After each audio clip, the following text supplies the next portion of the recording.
Thank you, Mr. Chairman. Thanks for both of you being here today and your service to the most important combatant commanders. Everybody's important, but one of you guards our front door and one guards our back door. And, well, how important that is in this day and time.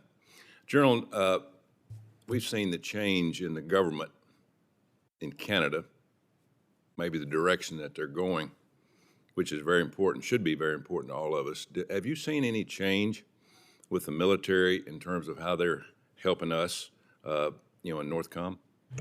Senator, on the first day of my command, I met with the Minister of National Defense, Minister Blair, and the Chief of the Defense Staff, General Ayer, in Colorado Springs, and we talked about Canada's commitment to NORAD and NORAD modernization. And they told me at that time that they were committed with funding aligned for over-the-horizon radar, F-35, P-8, and MQ-9. All those systems will immediately have benefit to us in the Homeland Defense mission that we share in NORAD. And so since the first day, I've seen nothing but strong commitment from our Canadian partners for modernizing NORAD and working together to defend our homelands. Great. That's good news. What about the border?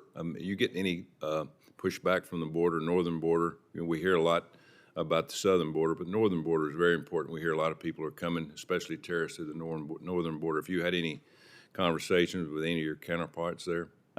Senator, I have. Although the Customs and Border Protection and Homeland Security have not requested DoD or NORTHCOM support on the north border, it is something I watch very closely for a number of reasons. One is the potential threats entering our country through the north, and I have frequent discussions with CBP and with the intel community to see if there are any threats that are coming through. And then, of course, it's a shared border with a strong partner like Canada. So on the from mill to mill with Canada, we talk about it. So it's something I watch. So you're getting cooperation? Absolutely getting cooperation and keeping a strong sense of situational awareness on the activities of the northern border. Thank you. General Richardson, Panama Canal is one of the most important resources for us in Central America. Give us an update right now on that. If we had some kind of conflict all over the world, would we be able to use the Panama Canal?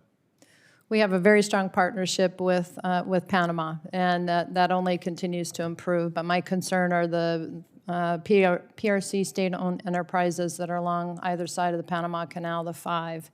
And so just that strategic sea line of communication, the Panama Canal, I would be extremely concerned about that, and as a result, we watch that very closely, Senator. Do you think the security there is adequate, above and beyond where we would be able to use it?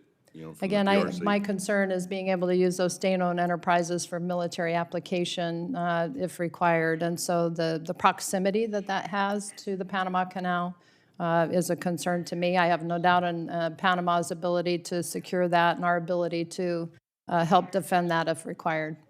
Is the expansion on target? I know the last time I was down there, they were doing a lot of work at the Panama Canal. I don't know whether you keep up with that or not.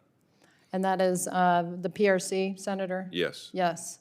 And they're building a fourth bridge across the canal. And so we absolutely track everything that is done with the Panama Canal and work with our Panamanian authorities and our partners as we watch all of this activity that takes place and continues to take place. Have you or any of your staff visited the Darien Gap where we have all the immigrants coming from South America to North America? Senator, I visited the Darien several times, both on the Colombian side and on the Panama side.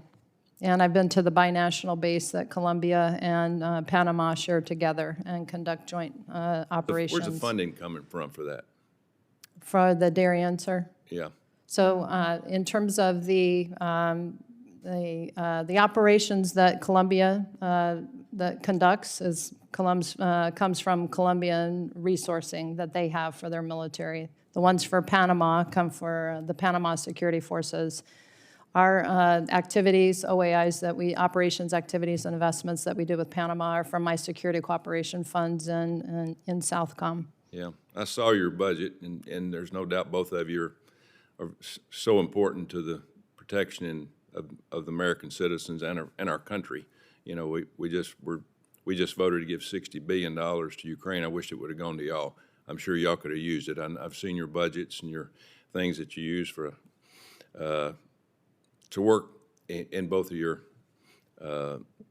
North and South Com, and what you do is amazing. But we need to help you. We really do. Thank you very much. Thank you, Senator Tobin.